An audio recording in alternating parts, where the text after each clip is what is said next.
It is round 2 of the SCS Open qualifiers. We're kind of thinning the herd here a little bit. There's a lot of teams to go down, continue on streaks. I'm Light Rose, and joining me is Golu Molu. And for this second round, hello, we've got Somali Pirates versus Favelas.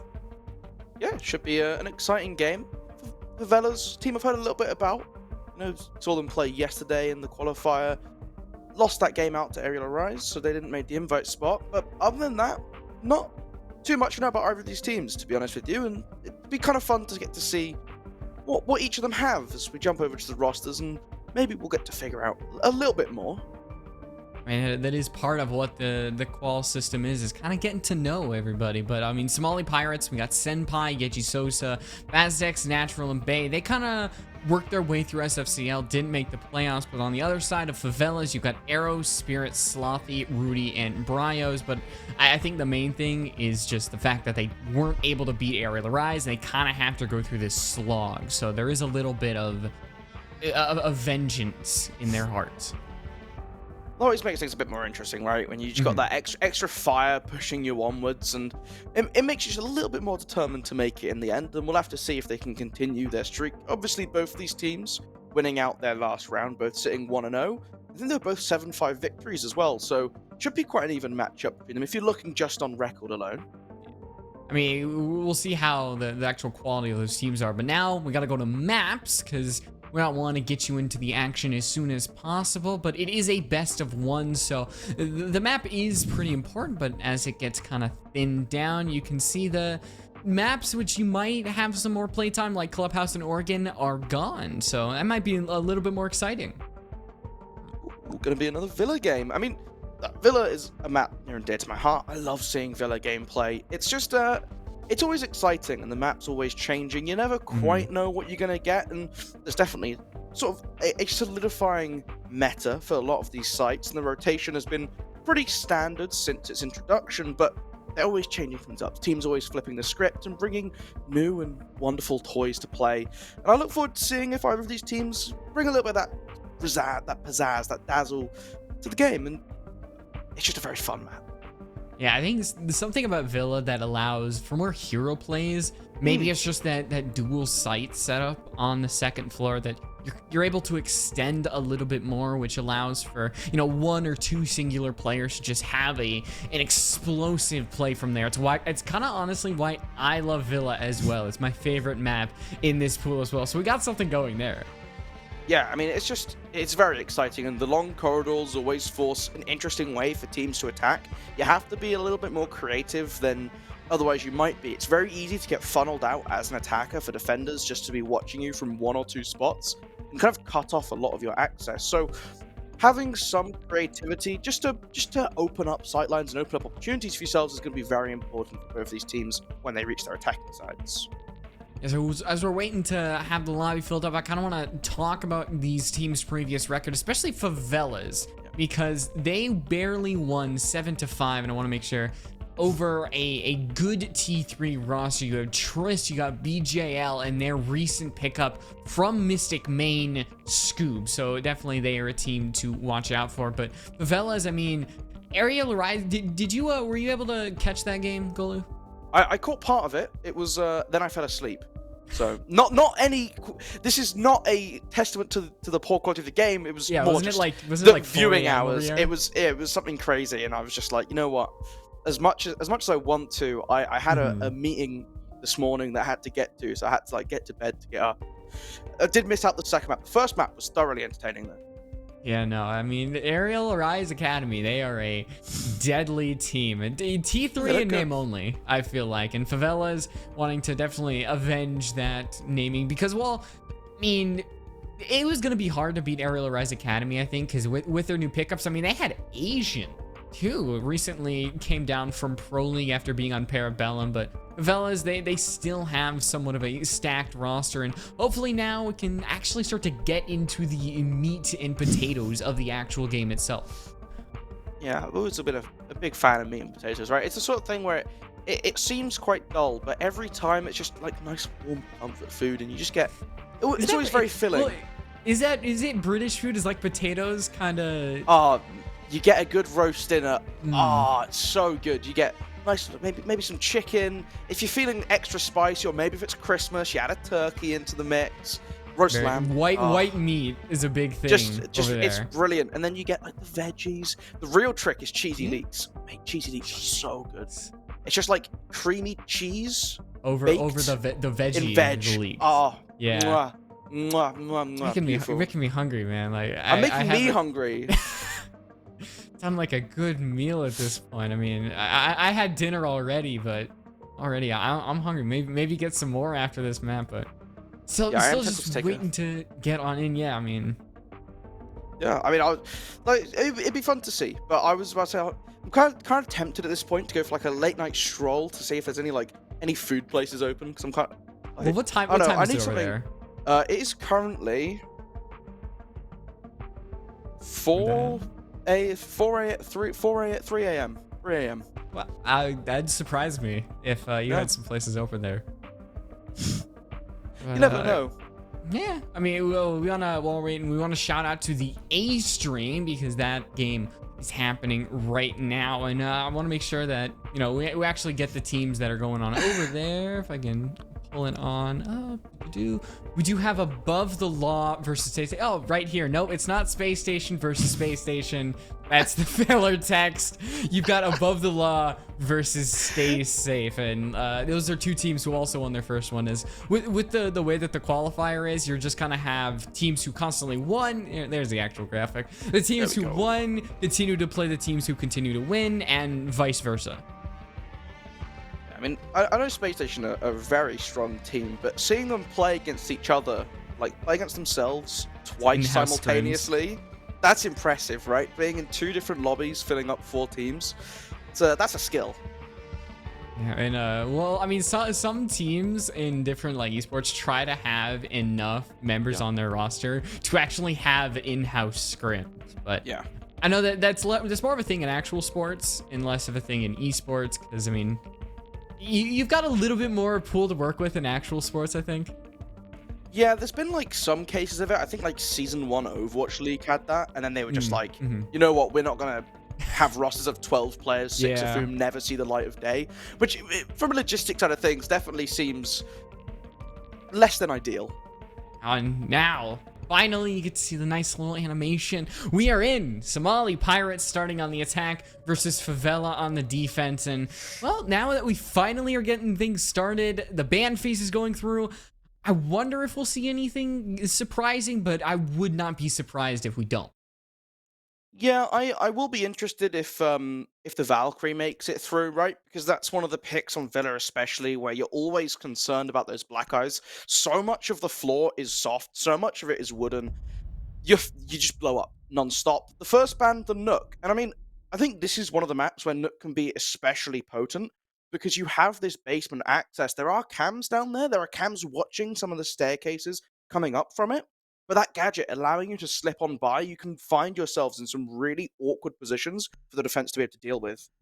Yeah, and with the amount of flank routes that Villa has, attacking operators like Nook are just going to have a much bigger presence. But, I mean, Flores, it's surprising to me how much he has gotten banned in a multitude of maps, in a multitude of matches.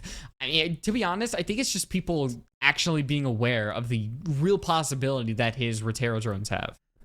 Yeah, I think it's just one of these cases of we've always had these iconic defenders that just shape the way a game is played. You think of Mira, Maestro, Echo as well. And I think Flores has kind of been the first big introduction to the attacking lineup that has that same effect, where it completely changes the way you have to play around utilities such as deployable shields or Banshees or Goyos. The Valkyrie ban, that's a bit more standard, right? That's something that you'd expect to see.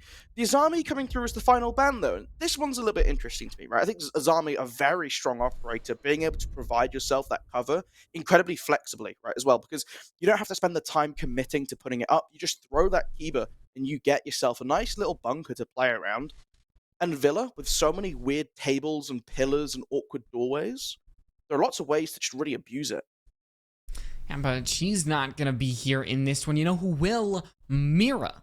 And well, the biggest site that she probably does get played is the site that we're heading to, Aviator Games. But Favelas not choosing their runner. They want to go with that standard set of operators, still have that alibi, that smoke. I think the Frost might be just a little bit different, but with how default some of the areas on Villa are, like, you know, you've got that default plant spawn by Vault, you've got the windows inside of Sunny, the one on 90. Frost can actually have an impact unlike other sites.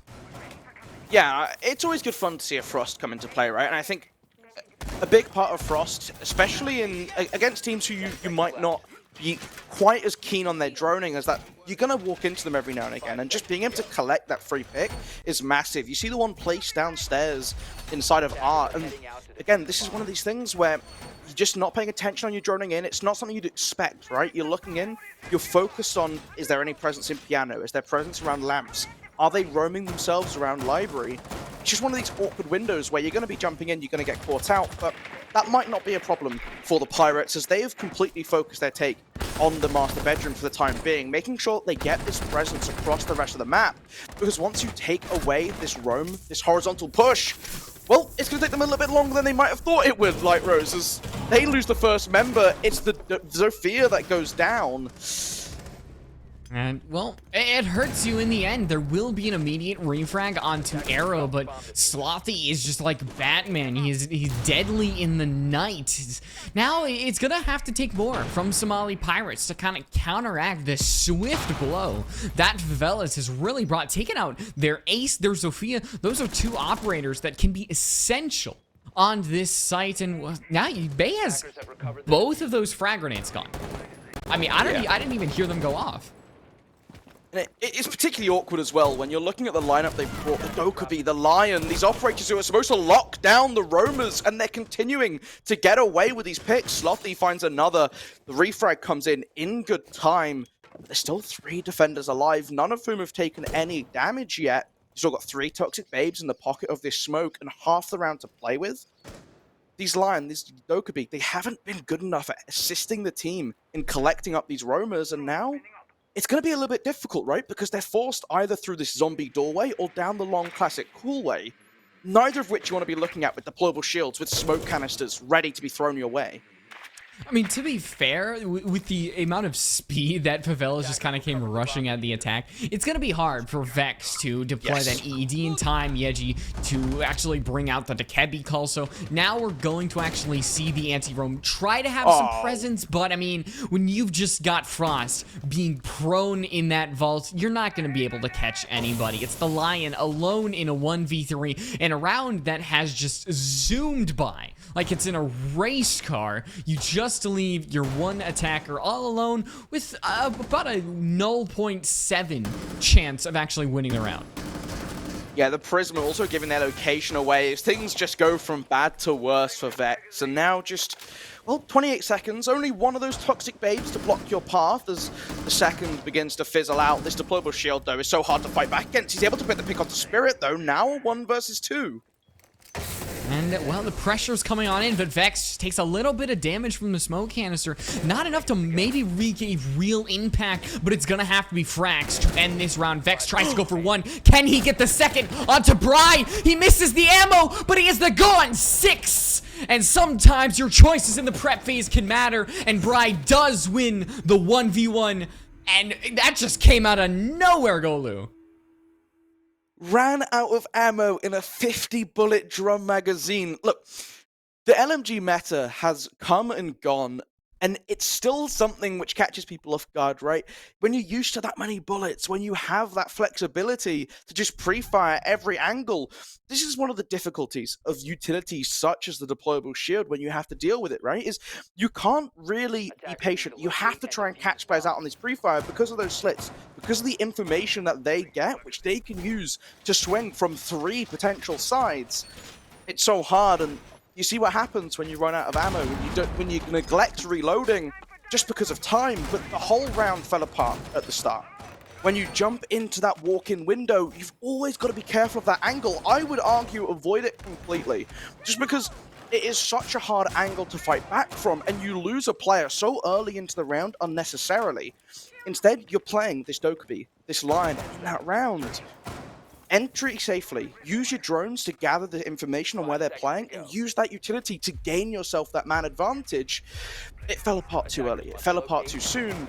Favelas take the first round and now are rotating onto their next site. It's going to be Trophy, it's going to be Statue, but they're playing again this extended roam, introducing the mirror this time to give that presence in towards Study. You would hope that Somali Pirates are going to be the type of team to quickly learn from their mistakes. We can see just the amount of presence that the roamers are having. You're having Bry all the way over in Art, actually breaking a door, I think barely missing somebody who's just hanging out by that laundry window. And yep, there's Ghoul Trooper, but this first floor, it is being cleared out. Surprisingly, there isn't a Jackal. With the amount of anti-roam that Somali had, like, you had the Lion, we have the Dekebi. I'm surprised a Jackal just kind of doesn't nicely slot in there. I think when you're comfortable using the drones, using the information as a team, having an operator whose sole purpose is to provide that information you can gain through a little bit more coordination starts to become less and less valuable. But Rio's lurking on the staircase could be a big upset for this attack. If they're not aware of his presence around the staircase, he's also got the option to rotate towards Pantry, but it looks like the majority of the attack have gone back up towards the master bedroom balcony as they're looking to open up as much of this breach as possible, pressuring out the shield from Bricks as Yeji lets the first kill. That Spirit going down, the Legion off the board. No more of those goo mines going to be causing effect, but it's the other T5 wielder, Oryx, getting the Vex downstairs, Lion off the table. No more of those scans to assist with the push. There will be information on where a roamer is, but there isn't a real hunt to actually find them out. Arrow is just going to try to tactfully win this 1-1. Eventually does, and now you're going to see Slothy add 1 to his record as well, so you leave these two players alone. You've got Yeji in kitchen. Vazdex is in a duel with almost no bullets in their magazine and no chance of winning that one right there, so it's like looking in a mirror. Golu, it's a 1v4 instead of a 1v3, and this time we're not going to have a very close 1v1. It is just Arrow ending that one with a snap of his fingers. If I had a nickel for every time someone lost a gunfight with no bullets left in their magazine, I'd have 2 nickels, which isn't much, but considering we're only 2 rounds in, it's quite impressive. And Favelas just continue to hold on defensively. They're not giving any space to the Somali Pirates, right? Every time they're looking for this advantage, they find space downstairs.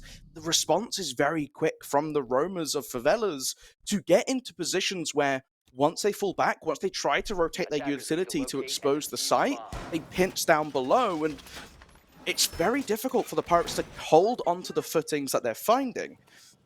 If you continue to have these disadvantages, right, if you can't overcome that, you're going to struggle to launch attacks on Villa. I think they had the entry in the previous one. I mean, Spirit being the first death, but immediately it was nullified by the fact that another player on your side went down. So I think you have to actually keep the advantages that you get, not consistently go 1-for-1 on each side. And what do you think the solution is when it comes to that? Because obviously we saw that in that previous round, they had something at the beginning, but it was just gone in a matter of seconds. It's really hard to pinpoint, right? Because especially when the kills trading out wasn't really a trade. It was just 2 players falling in different parts of the map. And it's because you have to probe for advantages wherever you can find them, right? You're not waiting to find a pick in one place and then rotate that advantage to another. Failing to hit the Cade Claw there with the Impact EMP does net them the loss of the Selmas. They're currently trying to get this pantry wall opened on up so that they can start to cut off some of these rotations through kitchen, just to make the rest of the push a little bit easier. But, well, they're going to lose Vazdex early on again in this game, and that's losing his Ophia, losing those concussives, losing those impacts doesn't necessarily help your case, as the impact tricking coming through from Aero just to continue to deny this wall. They've invested all 3 Selmas and have nothing to show for it. There's no hard reach if they want to open, say, Laundry later on into the round. So now you're just going to have to go for a more indirect play. They're going to open this round right back up with 1 onto Spirit and another onto Slothy, but they still have to deal with Bry. So far, the unkillable man in this entire map, but I think C4s are another source of nuisance that Somali Pirates are going to have to worry about. There's one in the pocket of Bry, one in Rudy Cat's pocket, which is going to be detonated, not to finds nothing in this round, and well, this one's looking like Somali Pirates the longer it goes on. Certainly starting to build up the advantages, and now Aero looking to rotate through the corridor, just maybe try and find a pick, try and catch out one of these attackers. The Nitro Cell thrown up will be that response they wanted, getting aggressive on the staircase as well. IQ has absolutely no clue, but turns around in perfect time. Yeji able to net the kill. You said he was unkillable, that doesn't remain much longer, and now Aero looking down a 1 versus 3, has to try and hold on to site. Currently in Memorial. Gives them the option to go in through China. Using the only thing that Arrow has right now, and that's time. With 40 seconds on the clock, it's not too much for the defense to really hold on to. But honestly, that's all he's got in this current situation. Arrow's able to get the nice cheeky shot onto Yeji, but now as that diffuser goes down, he's going to have to perform miracles, which are swiftly ended. And Somali Pirates, they win Kitchen and maybe start a little comeback train. It was a lovely clear upstairs as well, right? You lose that utility on the ace. It didn't really matter. They just boldly pushed into master bedroom and 2 quick gunfight. You take that space, you move in fast, you start to apply that pressure with Vex taking up the sledge. And it was a really nice way of just slowly pressuring the Favelas out of the comfortable positions inside of sight, right? They forced them to go for these plays and eventually start picking them off like flies. It was a lovely Nitro Cell and nearly a comeback take by Brios, but ultimately that wasn't the way this round was going to go. Yeji just, he wasn't losing that gunfight. I mean, fair play to him, because I fully expected him to get walked up on by the cap can and just shot in the back. He turned around and proved me wrong. I mean, potentially, let's say you got Somali Pirates who are down another player. That might be 2v2. It's a completely different round. That's something that's amazing about Rainbow Six Siege is these micro decisions are really going to matter in the end. The end result, you might have, let's say, on paper, 3-1 or 3-0. That's how the round ends. But so many small plays in between when the round starts and when the round ends are really going to actually lead you towards that result. And especially with how much utility has to be dedicated. I mean, Rudy Cat's Black Mirror is a big source of information for Favelas to actually gain off of in Somali Pirates. They have to either work their way around it or just completely ignore it, and that could define the round. This approach wants changing it up a little bit, right? They're focusing more on study, trying to get that early advantage, but instantly, Bay goes down. Slothy just continuing to be this really aggressive factor that the Pirates are struggling to lock down in some of these rounds. Yes, they got the advantage last time, but if they don't find him early, he's causing absolute havoc. And you lose that Yana, you lose that set of frag grenades, which make the player on Vex all that more valuable as Brios. The smoke locking down main stairs, tangoing with Yeji.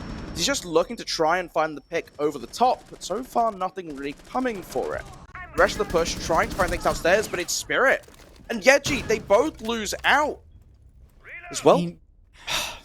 I just don't know why Yeji would consistently try to take that gunfight.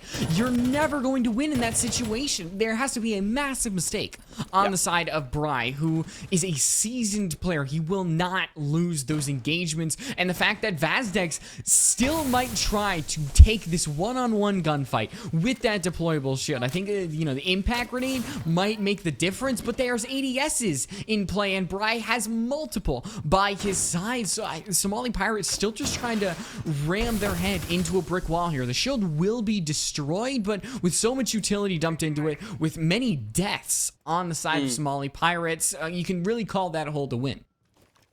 Yeah, and again, this is the big thing for me, is right, is you have Vazdex, you have the Zofia who can burn it, who can blow up the shield. Why aren't you just waiting for that to happen? A lovely shot from Bull. But again, Brio's playing on this staircase, holding it tight with a shotgun. There's no way past him. Swaps the SMG-11, is still able to get the kill. The swap weapon time is not capitalized on by the ace. Holds down main stairs, gets himself a triple kill in the round. It's one of the only sites that you might see smoke really off the site like that, and it's for that reason alone he's able to hold down the corridor with the shotgun, waste time with the smoke grenade, and the SMG-11 just gives him the range that he needs. And if you can't deal with it, just like Somali Pirates were unable to, then it is really an unwinnable situation, and in that case, an unwinnable round. So Favelas just continuing to notch another win onto the board, and well, they secured themselves a 3-3, but you and I both know they will not be satisfied there. I think a 4-2 we might be looking at, and a 5-1 is still on the board. Yeah, I think the 5-1 is the interesting one, right? It's can they change up that kitchen? Should they go back to it? If they don't win this round, if they win this round out, that's the question. They should be able to replicate the successes from this round, but the big thing for me is the Pirates, right? It's not replicating that mistake you made the first time around. Don't be jumping in to walk in.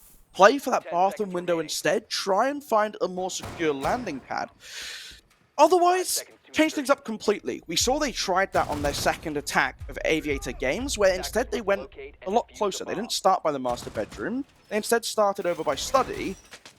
Interesting. Is that something they want to do? No, not really. You're seeing the silhouettes running in once again. They want to play from this balcony. They want to clear out that space below. They got to secure things. This Roma, and you know what? Going in the basement first, trying to catch out this Oryx is a great way to do that. If you can get underneath, if you can force that Oryx up the floors, force them away from the basement so they can't flank behind you, you prevent that threat before it becomes one. And I think actually finding a landing spot is something that this team has struggled with the UMP just gonna fire a bit too early. Maybe some trigger discipline will help them in the end, but it's another Somali Pirate being the first death. It's not gonna be long as well. Ghoul Trooper actually enters Astro, pays for that, and now it's just a back and forth between these two teams. Bay, a great turnaround, finding two and leaving Bry in the 1v2. There's a lot of time for Somali Pirates to sit back, use their drones, get that diffuser, and actually enter the site. But that means there's a lot of time for Bry to work around the map, maybe catch a player by surprise, make it a 1v1. He's gonna get very close, but actually not secure the kill. But maybe the HP difference will be the difference that he needs in the end. And you can just feel it is tense. And with Bay clinching it out, a hell of a round for Somali Pirates. They just continued to swerve into the site and actually find the kills they need. Yeah, and again, I liked their start, right? Going in this basement, trying to force Brewers up, because that's how he came up behind, right? He came up from the basement, came up the staircase, and caught out the players inside of the kitchen. This time, denying that possibility, but still losing out the gunfight to Aero lurking around Mud, I want to say it was. The push through Astro, though, just recognizing it was clear, drone information comes through, there's no one watching the doorway from bathroom, that's the opportunity to jump, and they jumped in very quickly, and that's the key thing. If you're going for one of these plays, it's making sure that you have backup for yourself, and we saw that. They push in, they get a kill, the backup is traded out, a wonderful swing from Bay, just cleans up that problem. But it is just how quickly and how aggressively they pushed in together just to make sure that once the first threat was dealt with by the defense, they had another one instantly in their face. And we saw Spirit, right? He gets one kill. He goes back to watching the master bedroom window because he's not expecting 3 players to be in as quickly as they were. I think they just kept refilling that water cooler. So somebody died and another player just took their place. And if you're constantly just trading it out, then you might come out on top, especially with how close to the site Somali Pirates were. And essentially, if you can get site control, that is a huge burden that is really gone from your shoulders, and you're gonna have to Favelas start to sputter and panic. Bry's gonna have to abandon the roam, come back to the site. So we're not gonna see the similar round, at least I'm hoping. But I mean, that kind of deals a little bit of a blow to Favela's perfect defenses on Trophy and Aviators, and potentially a chance that Somali Pirates can get another win here. We'll have to see. They're starting again just by clearing out this basement, clearing out below the site. They have only 2 nades this time, not bringing the sledge because they want to play below, right? And sledge doesn't really help with that goal. The hammer, not tall enough to reach the ceiling on really any part of this map. Maybe if you climb onto a couple of the tables in some places, you might be able to sort of long arm it and do a bit of underneath destruction, but generally that's not the case. Still looking for this information, though, setting themselves up flank cams. I like to see this from them because that's something that has hurt them in the past. Regret that mistake as they're now trying to open up the wall. The impact EMPs should land good to get rid of the Cade. So they are just starting to fry away. That will make it a little bit harder for Rooty to play here. He is getting aggressive now onto Brick's doorway, looking for the swing. Can't find the shots though, Light Rose. They don't connect. And, well, I had breakfast called Rudy Tooty Fresh and Fruity, and Rudy might need that in the morning as he is relegated on over to the bench. Lion is going to pay as now, well, you can't just have a nice clean kill, not in this match. You're constantly going to have a fight between these two teams, as now you see Vazdex and Yeji pushing towards this Astro side. Arrow has to be a little paranoid. There's a player underneath, a player directly across him in bathroom. He cannot take all these gunfights at once, and with Bride down, it leaves Favelas in a very unfavorable situation. Spirit will be able to fire right back, and maybe with Ghoul going down, unfortunately, it means that Somali Pirates will continue to charge forward. Slothy is the lone survivor in this potential clutch to keep Favelas in the running. He's just gonna end Bryo's career. Doesn't even try to go for the res. He wants the glory all to himself.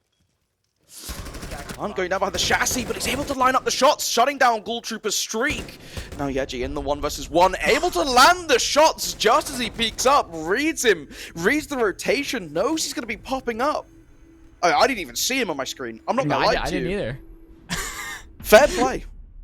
I felt like that was just the kind of shots you fire when you're like, there may be a player here, so I might as well fire to get a kill or two. But I mean, the Somali Pirates, they really turned that around. They do indeed. And now, I mean, you said it yourself, right? Are they going to come back to a 3-3? They were able to turn around a site, which previously they didn't look too strong attacking, around twice, and not even on gimmicks, right? The first time was a good read into a push, take control of that site. The second time was just that pressure. And Ghoul Trooper, I mean, you got to give him so much credit. He just did not lose a gunfight. Mm-hmm. Yeah, well, I mean, you know, you look to the support player. Maybe not usually a fragger, but in this case, sometimes when the job needs to get done, they will be exactly the player to do it. Currently leading their team by a wide margin, having double anybody else's kills, and now they just get put on that Melosi. An influential operator has that bulletproof cameras, has essentially a version of a proximity alarm.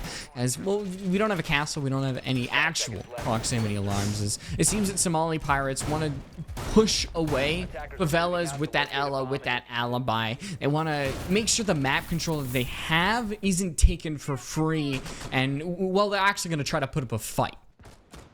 Will be interesting to see if the Favelas are a little bit stronger at dislodging some of this utility from main stairs, as it looks to be that is where they're going for, as the early Gemini coming through just to try and gather any information on players playing below. But this setup from the Pirates is a lot more horizontal. They're spreading themselves out towards landing, trying to hold onto statue as well, and they should be able to either try and rotate some of that utility, or at least their players, once they recognize that's not where the main threat is being directed. Spirit making light work of a lot of these walls downstairs, just trying to set themselves up these rotations, and these options to go for the long lines of sight when they're trying to get these vertical nades. But it's an aggressive stance towards the main stairs. There's the nade I was talking about, though. Spirit able to find the first, and bouncing the second one onto Vazdex. Catches by the ADS at the last second, though. Second one, not going to see the same fate, but doesn't connect. I don't think there's an ADS.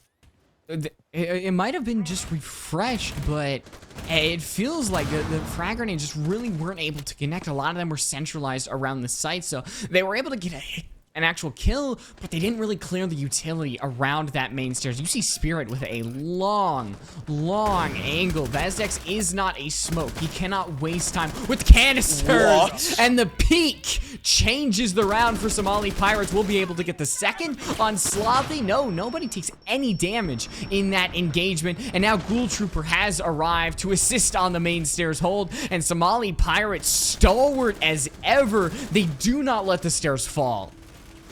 Bit of a mistake there with those grenades not getting rid of that shield, and I think we saw that hurt them in the long run, right? Because that gunfight, that Spirit trying to hold that long angle, can't quite get the line of sight onto Jaeger, just hugging that shield. And I mean, okay, that headshot, we gotta take a second just to appreciate it. The EMP doesn't have the sight in it, so it's just a blank screen. Just beautiful peak to take the head, but ultimately that's enabled by that slightly misplaced utility, not taking out the shield, not forcing him back sooner. And then when push comes to shove, when you're trying to go for the staircase, you just lost out the gunfights. The crossfire set up by them just turned the staircase into a meat grinder. And they're forcing themselves at one entry point, right? Put that pressure on the on study window. Have that second angle where you can just cut off these fullbacks, because we saw Jaeger so careless in them running back up the stairs. They just run up to safety, they chill on the corner because they haven't heard that window broken. They know that there's no threat there. It's just about applying a little bit more pressure in other places so that players feel more constricted in their movement. They're moving around too freely. Yeah, I mean, it feels like it would have been very easy to just put some other players maybe on that study side instead of funneling by those stairs, because, well, when you have a one-shot headshot mechanic, everybody can die in about 3-4 shots, and you do not want to take those risks in these high-level situations like this. Vec's gonna be eager for a peek. Nobody actually enters his gun sight, so Favela's gonna get away for free this time. I think it was on the Favela side, Slothy, who consistently tried to peek at these windows, go for very early spawn peeks, and actually came away with a lot of them. But Somali Pirates, they're being a little bit more respectful of the attacker's space. I'm just trying to catch out any of these roamers lurking around, but for the most part, Pirates keeping kind of close to sight. They have that vertical. Those 3 Kapkans will be spotted out. They will be shot out. They won't be a problem for the rest of this attacking round. It's now just rotating around Slothy, looking for anyone over by bathroom. I'm liking the setup so far, right? They're clearing on their way up to landing, giving themselves that starting point, but also playing below. And you run the risk of potentially running into a lot of 1-versus-1 gunfights. You lose out, you lose all the progress you've made. But they're running themselves through. They're gathering this information first, so that should be minimized. Slothy jumping in with a Gemini to test if it's safe, very quickly realizing it isn't though. You heard the window break. That is an indicator that, well, a player might be eager to jump on out, as Vex is just going to skedaddle away from the bathroom. There isn't any actual direct lines of sight between a lot of these attackers, a lot of these defenders. It is just pretext. But as Bry, directly outside the site, gets a kill on Bay, but nothing more than that. That could have been the real opener. As Spirit actually brings out the pistol, fires away, but it's not going to be a good engagement in that situation, as we're back at somewhat equal footing. It means that Yeji's going to go down. Vazdex on lower HP. It gives Favela the upper hand in this scenario. There's a lot of time on the clock. There's a lot of information that they can gather with the drones. Every road is leading towards their victory. At this point, it's their round to lose. Now with Vazdex going down, you just leave Alibi all alone. Yeah, Maruti getting that diffuser down starts to bring the clock in their favor, but Slothy just watching from the holes that's set up by the defense themselves. Those very common holes, and well, it's going to start to hurt them in the end. But ultimately, the big thing for me was just the way that Favela's attacked. Right, they took that control of landing, and we saw Bry. No one contesting him. They're so focused on things going on elsewhere on the map. Right, the pressure coming in, there's that threat of below, there's that big focus towards the master balcony. That extra dimension, just giving them the opening they needed, and you could see he walks right up to the site of door. The door of sight, and just claims a free kill. And yes, loses out the second gunfight, and we see the Twitch trying to contest, grabs one for themselves, also gets traded out, but that's the opening you need. While that chaos is going on, the rest of the Favelas are moving forward. They're trying to take space to capitalize on the chaos, to capitalize on the confusion for the rest of the squad. Yeah, I mean, I think it's unfortunate that Bry wasn't able to get more, because yeah, definitely. if Womai dies, that round is wide open, because you're not having anybody directly hold that statuary side. So you're going to have some more panicking coming out from Somali Pirates, as nobody's going to be able to actually hold that statue side, which means you might be able to easily get a plant, and the round just kind of tumbles on from there. But for now, Somali Pirates, they attempt this trophy site again, hopefully just keeping their eyes a little bit more open for the one player, Bry, who actually kickstarted the last one. Is that a plasma ping? Oh. The anyway. Super cool pink skin. Yeah, it's really cool. I'm very jealous. I really want it. I feel like that's like the new Black Ice. It's just if you have this one thing, you get elite status. I got the attachment skin for it in like a Bravo pack. I was so mad. Like, it's a great attachment skin, and I run it on everything, even if it doesn't look right. But, man, it is frustrating not to have the weapon skin to go with it. Either way, though, we saw the Favelas starting their attack by study. They've left Twitch in that position to be that sort of anchor piece on that side of the map, while the rest have started to apply the pressure towards Master Bedroom, and they're going for this sort of push once again because the defense are running out the same site. If you can create that opening, create that confusion, or draw the attention towards Master, you create openings elsewhere.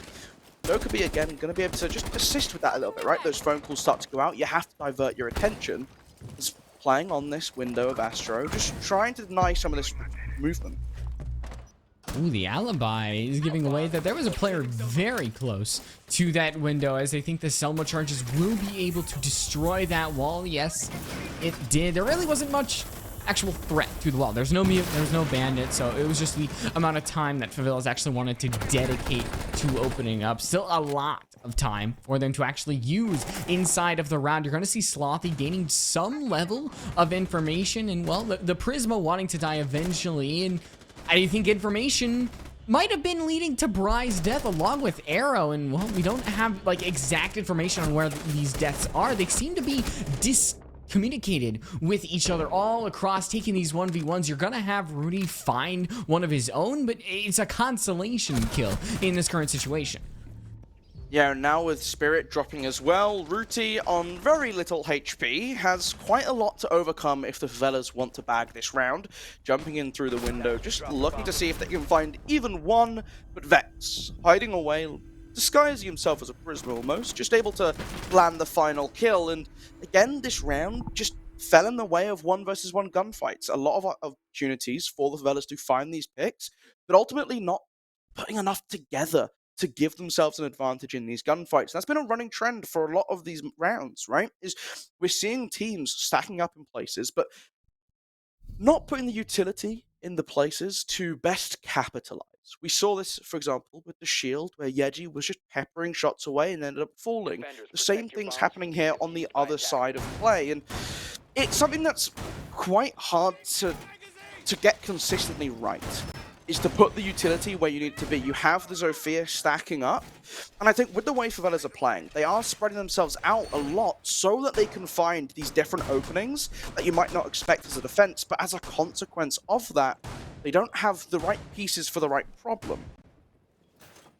I mean, if anybody knows, if you try to put together a puzzle and you don't have the right pieces, you are going to be at that thing for months. You're never going to be able to find the solution. So working that out and then trying to push forward to get the solution is going to be step one. Favelas running a Jackal the first time tonight, opting off of the Lion, which we've kind of seen Bryos swap on and off. It's kind of been passed around a little bit with Favelas. We've seen Arrow, we've seen Spirit on it, but for now, they're just wanting to dedicate themselves to the man himself, the feet sniffer Jackal. What a title. I'm sure, like, you're like a well-trained special operations military soldier. Internet. You've dedicated your life to being, like, the peak soldier for these, like, anti-terrorist operations, and you're just known as the feet sniffer guy because you track people down. Like, what a fall from grace. In this day and age, you cannot be associated with feet. You just can't. Well, I think feet actually might have helped Spirit in that engagement. They seemed ready for Vazdix, who walked around the corner. Seemed like they were clear of any thoughts in that situation. And now Favelas can continue to brush forward with another player down. That's Ghoul, the top fragger, the smoke off the board. And, well, Vex might as well be next. And you got one player actually on this site. I mean, information, they just have all of it right now. Yeah, and very quickly, Base found themselves in the 1 versus 5, and it's going to be an ace clutch to win it out. The first gunfight goes against them as they fall back, instantly cut off by the aggression from the sledge. Oh, it's a drop shot as well. To add insult to injury.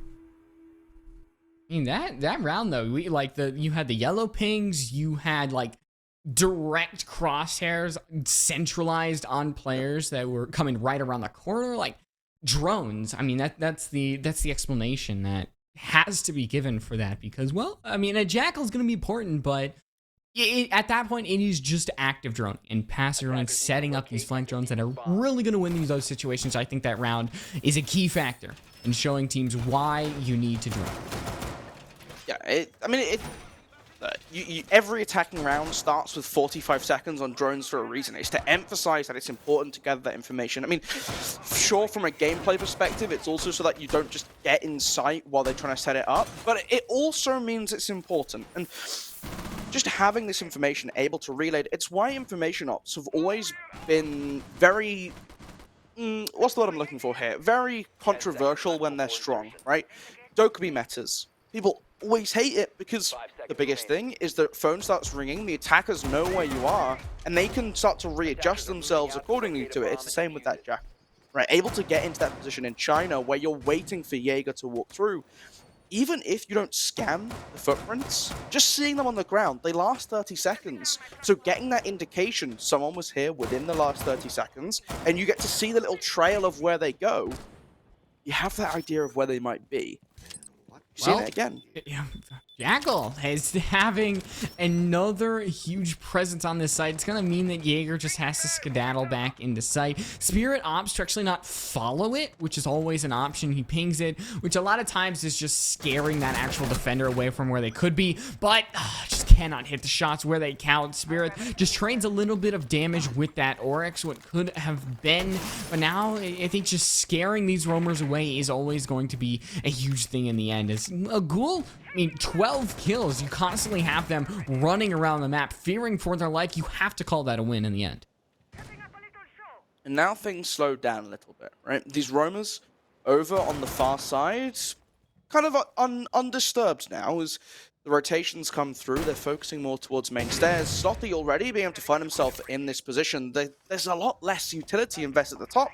They don't really expect this push, or they rotated it away, and now able to creep up Classic Corridor. The calls coming through should completely distract, and he's in sight!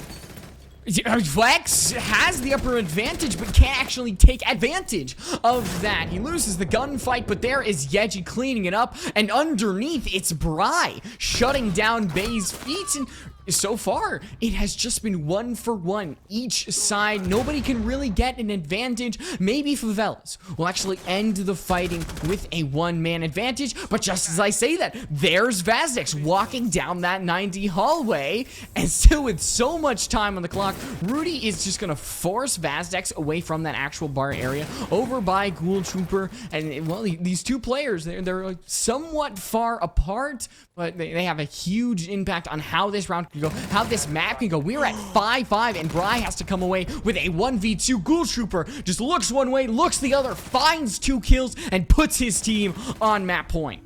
I really liked the rotations coming out from Favelas, constantly trying to shift their presence on the map, and you can clearly see the Pirates caught out a little bit by it, right? Because they start on this study side, they open up the barricades, they remove some of that utility, and then fall back. They fall away, they start to divert presence towards master bedroom, they start to focus a little bit more towards landing, and what does that do? Well, you've removed the threat, you've removed any sort of anything that will give your presence away on that side of the map, and that's when you can start to sneak your players up. You can take that control uncontested because now you've moved across. You've given away that space effectively, and take it up. You find that opening pick, you walk into bar. Unfortunately shut down, but while this is happening, team once again switches it around, rotates back again, and Villa is quite a large map. Right? It takes a lot of time to go back and forth, but Vela's doing a great job of managing that time bank and doing it in an efficient way where yes, they're splitting themselves up, they're moving back and forth, but the pace at which they're doing it is really impressive. And they lose out the round, unfortunately, but they had themselves in a good position. It's just about when you have these advantages, there's still plenty of time to start to pull out that information again, to start to then slowly whittle away at where are these remaining players, because they start to walk up to Zombie Door. They get caught out by a flank from Vazdex, and you lose all that advantage you had. They can still do this again. And they've shown some promise attacking onto Trophy and Statue. It's just going to be a case of making sure that if they spread themselves thinly, winning these 1v1s. Something I love about some things with quals is that you might have these nail biter of matches. Like on one of the coin, you'll constantly have 7-0s, but then right here, you're gonna have nail biters, of which Favelas has a good chance at walking away with the round, pushing us into overtime, and it is just gonna take whoever is the better team to walk away with the victory. Well, Blackbeard is gonna waste a shield, but it is gonna be for a good reason. That means that Vex is gone. That is the only C4 taken away from the side of Somali Pirates, so, well, you can't ask for a better opening than that, and like I said, we might be heading towards overtime. I'll be honest, right? White Rose, I am not a fan of Blackbeard. I really despise this operator, and I hate to give it any credit. But when you know that your opponents are going to challenge you on these windows, it is a brilliant operator to bring to the table. And you can see Yeji, even with the awareness that Blackbeard is on the table, that Spirit is holding these angles, he's trying to contest it, finds one, can't make a second connect, brought to very little HP, but continues to play aggressively in this position, just continuing to look for these picks, gets punished for it. Ruti finds the kill needed. The E1D coming out just to slow things down from the side of the defense now, to move up, take these forward positions, and then looking to punish the Astronomy Stairs as the Walker, he just walks on up. Ghoul able to land the shots. I'm not quite sure how he gets past unpunished, but now they've retaken that control in Astronomy. They're able to reinforce the site. I think it was just indecision panic. Slothy was waiting for the jackpot, potentially 2 kills, but he just held trigger finger for too long. It's going to be up to the rest of these players. Slothy, well, the mantle has kind of passed on to everybody else. Rudy's able to find one, but not much more than that. And now we're left in an equal 2v2 with a good amount of time left for Favelas to actually work. Bride barely stays alive, and that might be enough to fight, but there's Vastix finishing off the kill, and Spirits is going to have to find a double kill. Much more in this round to secure a map victory, to even send us into overtime, but the HP is really not looking good. No shields, nothing on his side, but pure mechanical still, and maybe a little bit of luck in this situation, but it seems that his has run out in this situation. Golu, it is Somali Pirates who clean it up and win this match. Well, it was definitely a nail-biter for sure. Another 7-5 for these teams, this time going in favor of the Somali Pirates. Favelas dealt their first loss of the qualifier, and it's interesting, right? I mean, there were definitely opportunities for both of these teams to turn around some of these rounds, and you know what? That's what we like to see from some games of Siege, right? You're looking for that content, you're looking for that excitement, and rounds which could go back and forth, where multiple times it looked like different teams have had the advantage. You know when you're looking at the highlights of a chess match after you play on like one of the websites, and it's like, you see those games where the advantage bar is just like yo-yoing? It felt a little bit like that in some of these rounds, right? Where you never quite knew who was going to be able to find that final blow to bring things home, but ultimately, Pirates just a little bit tidier in a couple more rounds. I think that's a big win for Somali Pirates, taking down Favelas, continuing their undefeated streak, and the longer that they can continue to get big wins, well, I mean, close qual, you're getting closer and closer, so maybe they make it there, fight their way through, as they're 50% of the way done. And maybe they'll just make it in the end, especially with taking down Favelas, but that is the end of the second round on the B stream. And Golu, I think you're done for the night, aren't you? Yep, you did I your get one some on the main sleep stream now. on the B stream. I know you gotta head to bed, man. I might go for a walk, actually. It's quite nice outside at the moment. It's a bit dark, but you know, like a nice 5 cool a.m., dude. breeze. Yeah, but you know, I might have drank too much caffeine. You gotta stay up for that SCS Open qualifier, but we will be going to a quick break as we gotta finish up this round of qualifiers. We will see you after that in the third round of these qualifiers. We'll be right back.